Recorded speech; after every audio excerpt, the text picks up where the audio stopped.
What's up guys, today we managed to get a significant update on the OnePlus Nord 2 and it seems pretty legit and confirmed. As you might remember, OnePlus introduced the Nord series last year which went on becoming one of the best sellers, and since then the manufacturer is working on a couple of new Nord devices such as the OnePlus Nord 2 which might hit the market soon, probably around the month of June 2021. While we started picking rumors about the Nord 2 back in the month of March, but now Digital Chat Station, reiterating a past claim, has confirmed that the phone will come with a MediaTek Dimensity chipset instead of the traditional Qualcomm Snapdragon processor. The chipset could be MediaTek Dimensity's 1200, and this might be an instance of cost-cutting measure as MediaTek's chipsets are a lot more affordable than the Qualcomm's.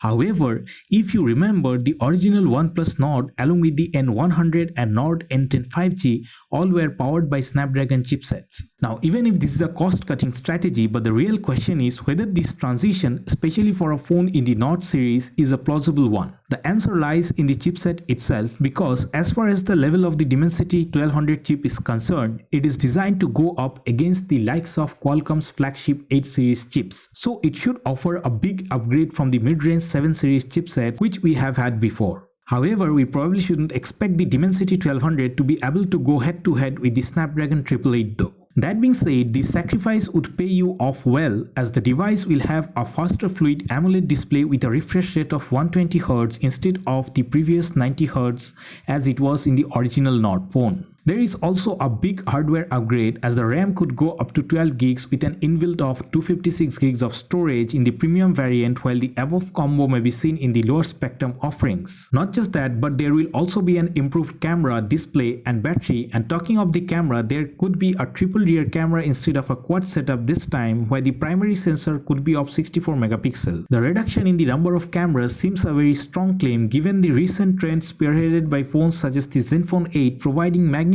optics with just dual lenses. Now, after all, the Nord is not the OnePlus 9, and even if there are some cut downs, it is expected to make it lag behind the company's top-tier smartphone. However, if the same is compensated by flagship features for an affordable price, for which the Nord series is known for, I guess it could steal the limelight again. But what's more important is your thoughts and views, which I can only get through comments, so please consider doing it. And if you like my content, don't forget to subscribe and like this video. Thank you for watching guys.